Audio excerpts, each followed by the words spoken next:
Baiklah, terima kasih untuk para pemantik diskusi yang telah menyampaikan gagasannya.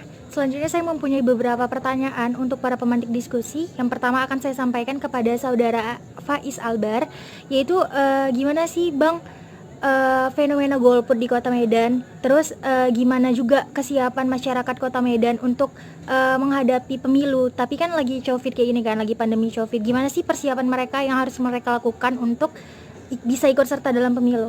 Mungkin itu aja. Saya persilakan kepada saudara Faiz.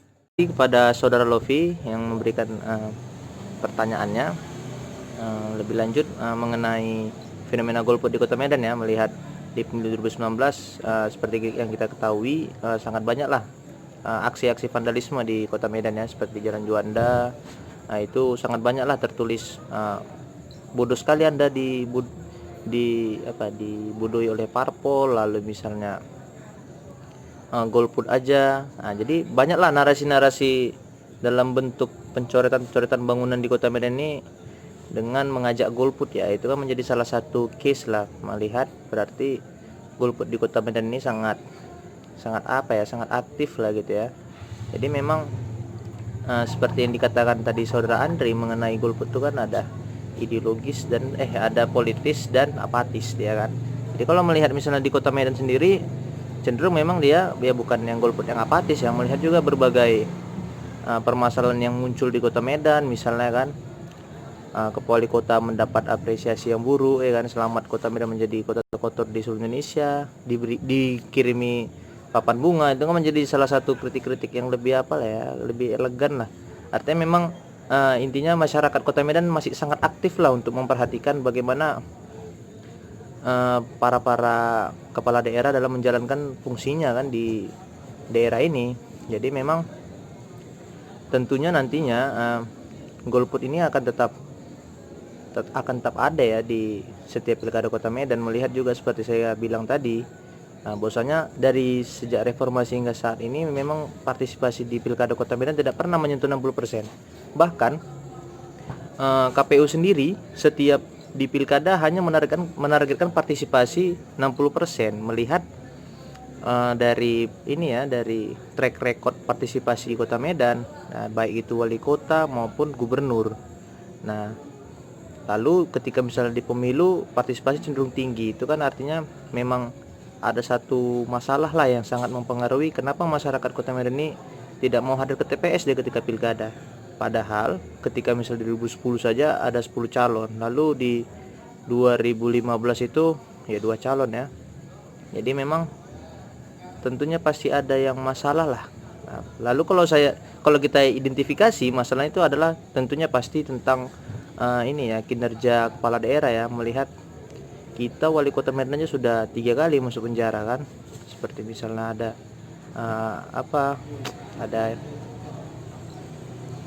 ada Rahutman, lalu ada Eldin, lalu itu kan menjadi salah satu contoh lah bahwasanya memang trust kita terhadap kepala daerah pun tidak ada gitu. Melihat berbagai kepala daerah, gubernur lagi Gatot, Samsul gitu kan, terjerat kasus korupsi kan, seperti yang kita ketahui kan. Lalu kalau kita misalnya menelisik lah misalnya tulisannya oleh si Hanafi kan tentang peran partai dalam demokrasi elektoral, dia kan sangat menjelaskan lah bagaimana memang partai itu tidak memberikan rekrutmen politik secara terbuka dia kepada orang-orang yang memiliki kompetensi kan.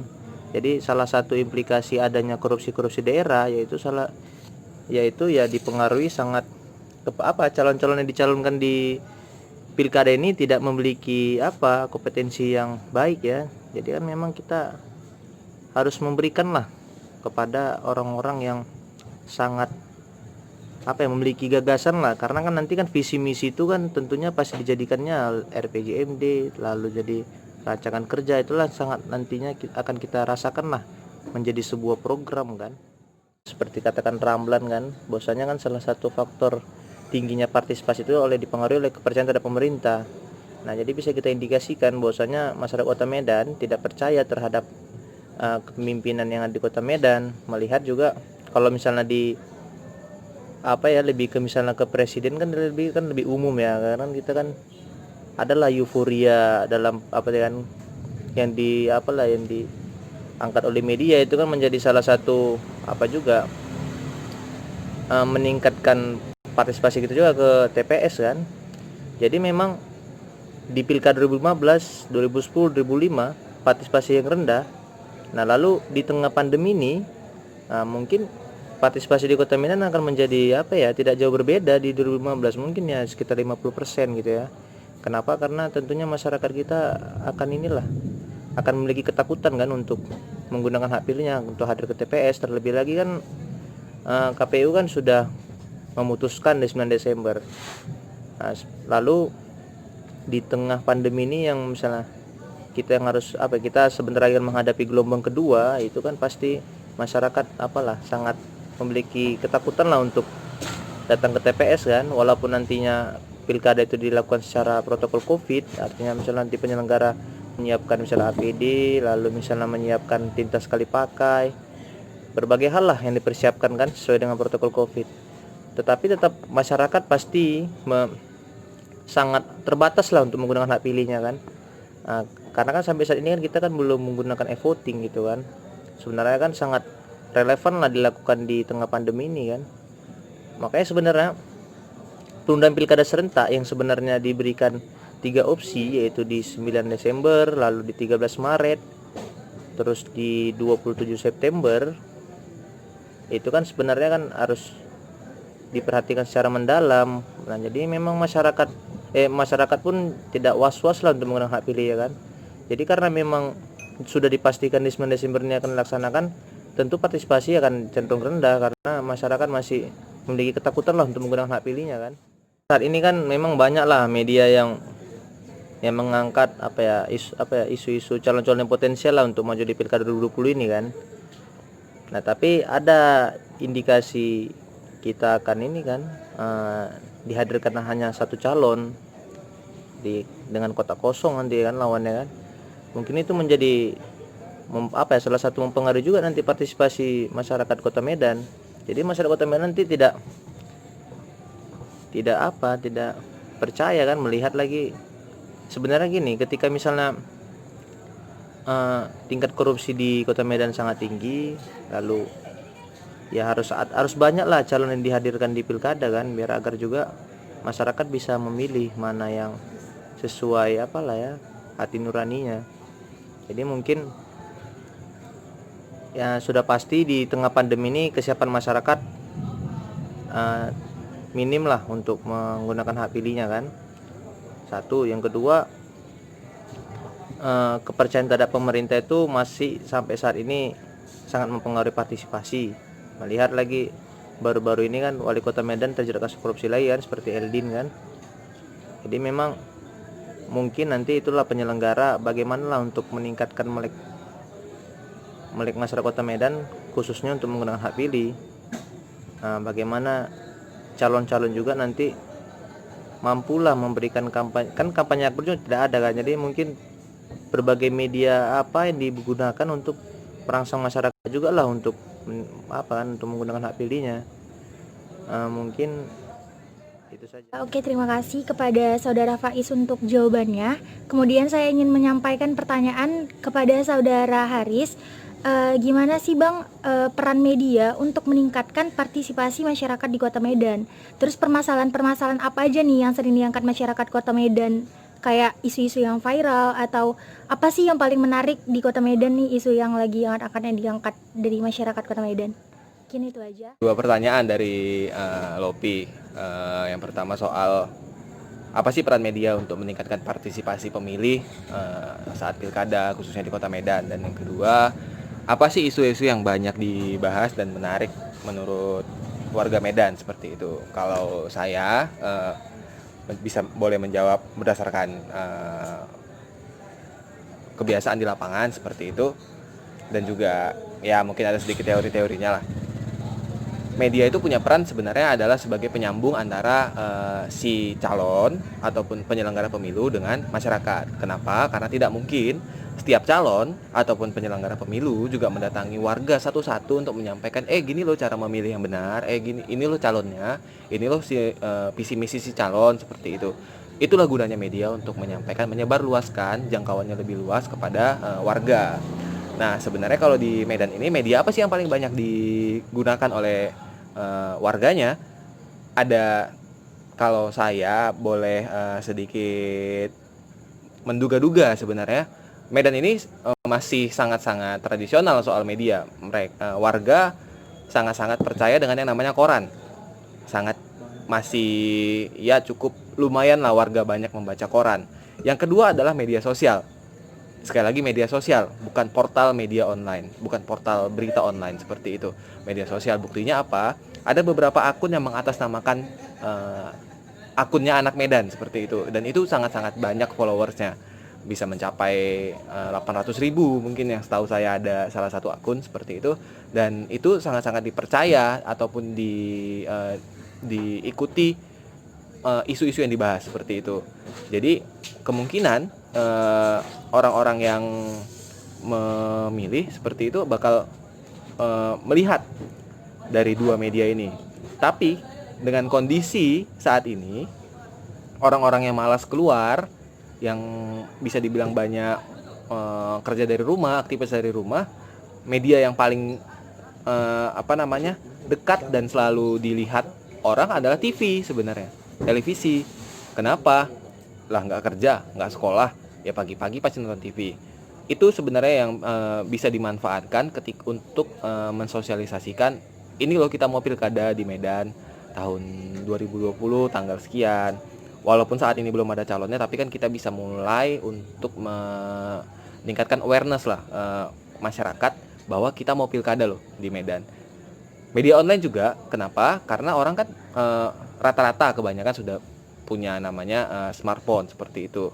Dan ya karena orang juga malas keluar untuk mencari koran, atau mungkin khawatir terpapar, ya kita tahu lah, virus segala macam. Akhirnya apa yang dia punya, yang dia pegang setiap hari, ya itu yang dari situ dia mendapatkan informasi seperti itu.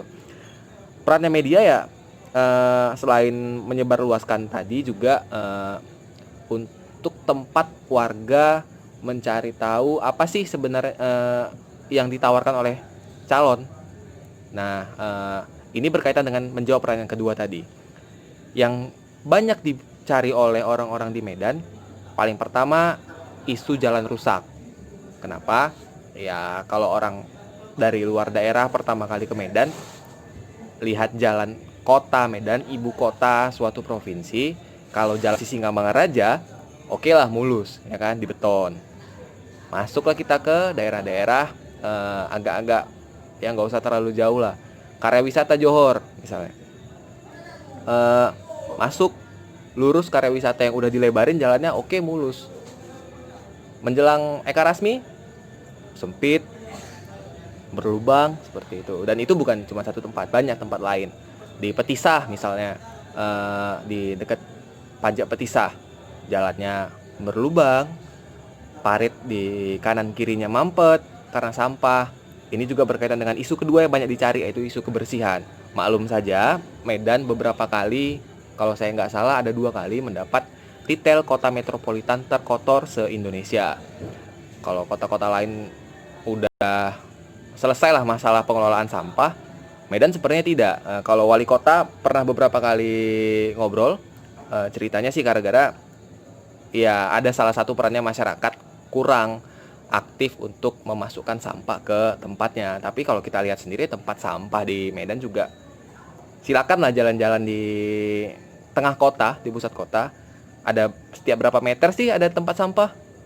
Misalnya kita lagi jajan nih, makan, mau kemana kita buang, seperti itu. Itu menjadi masalah utama di Medan. Yang ketiga, masalah yang banyak dicari adalah soal preman. Ini masalah klasik di Medan, terkenal dengan OKP seperti itu.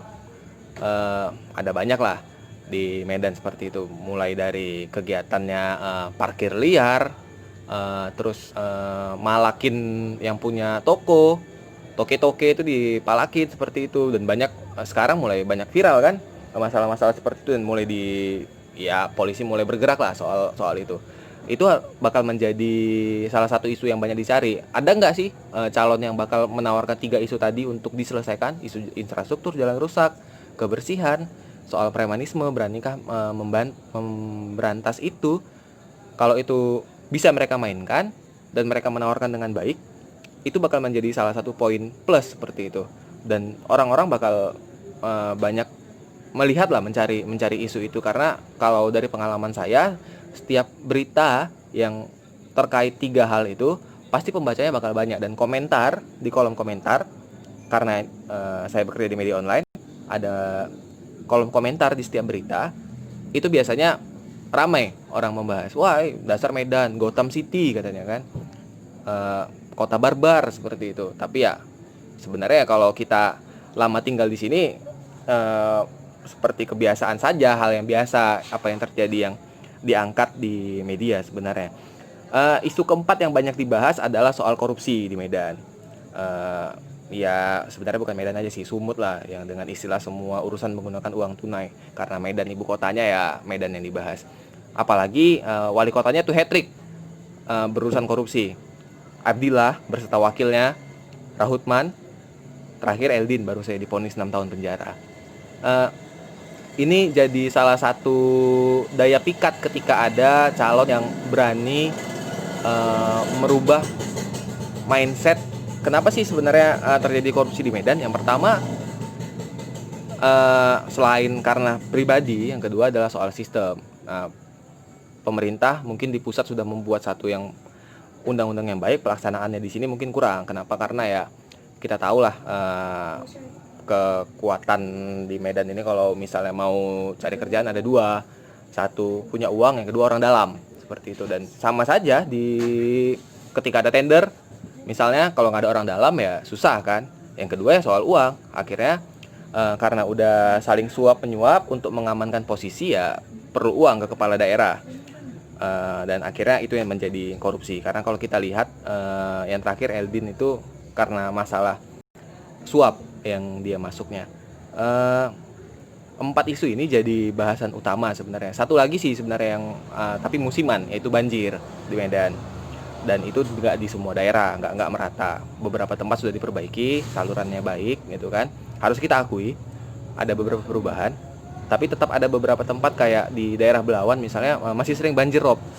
Jadi di sana mungkin isu-isu seperti itu yang langsung ke lingkungan yang diterima oleh warga. Dan saya yakin warga bakal mencari tahu apa sih yang ditawarkan sama calon seperti itu. Nah, terlepas dari itu semua, saat ini orang-orang sedang menunggu nih siapa yang bakal menjadi calon wali kota yang diusung partai politik yang punya kursi di DPRD. Sejauh ini baru PKS yang mengumumkan calon, yaitu Pak Salman. Partai-partai lain masih belum, kayak PDIP itu masih berkutat antara Bobi dan juga Pak Ahyar. Gerindra masih berkutat antara Bobi, Ihwan, Aulia Rahman. Bahkan partai-partai lain nggak ada nama yang menonjol seperti itu. Ada beberapa nama calon independen tapi sudah gagal gara-gara kekurangan dukungan. Nah, nama calon ini memang ditunggu sambil warga mencari lah apa isu yang menarik. Dan karena ini di tengah corona, saya pikir warga sudah tidak peduli lagi dengan siapa sih calon yang bakal diusung nantinya kalau memang kondisi corona ini tidak menurun. Karena kalau kita lihat datanya di Medan per hari ini tanggal 13 Juni ada 580 kasus positif. Dan orang-orang ya walaupun kegiatannya biasa-biasa aja di Medan, kedai kopi udah buka gitu kan, mall juga sudah tidak pernah tutup sebenarnya. Orang-orang udah mulai nggak peduli lagi sih dengan corona ini. Orang udah mulai mencari makan lah pada intinya. Tapi masih belum membahas pilkada. Kenapa? Karena itu tadi urusan perut lah nomor 1. Siapapun yang menang toh juga prinsipnya nggak berpengaruh pada dia. Apa sih gunanya jadi wali kota? Toh juga sebelumnya korupsi seperti itu. Toh jalan di rumah kami juga rusak. Toh tempat kami banjir. Toh kami juga hidupnya susah seperti itu. Jadi ya isu yang kena ke masyarakat itu yang paling banyak dicari sebenarnya di media dan di Medan. Mungkin itu sih yang untuk jawab 2 pertanyaan tadi. Mudah-mudahan ya cukuplah untuk menjelaskan rasa penasaran Lopi ya. Terima kasih. Terima kasih kepada Saudara Haris untuk jawabannya. Kemudian saya mempunyai pertanyaan untuk Saudara Andri. Bagaimana sih Bang untuk meningkatkan keakuratan data para pemilih? Dan kemudian apa sih sebenarnya alasan yang paling mendasar untuk masyarakat agar mereka tuh bisa ikut serta dalam pemilih gitu? Kenapa mereka harus ikut dalam pemilu itu? Mungkin itu aja, terima kasih. Tadi ada 2 poin, yang pertama soal keakuratan data pemilih dan yang kedua mengenai alasan dasar seseorang untuk menggunakan hak pilihnya. Untuk yang pertama mengenai keakuratan data pemilih, dalam tahapan penyelenggaraan pemilihan dikenal dengan istilah coklit atau pencocokan dan penelitian. Dalam PKPU 5 tahun 2020 yang baru dikeluarkan oleh KPU disebutkan bahwa coklit akan dilakukan pada tanggal 15 Juli sampai dengan 13 Agustus 2020. Inilah yang menjadi tahapan yang cukup penting dalam penyelenggaraan pemilihan untuk menentukan keakuratan data pemilih pada pemilihan Wali Kota Medan 2020.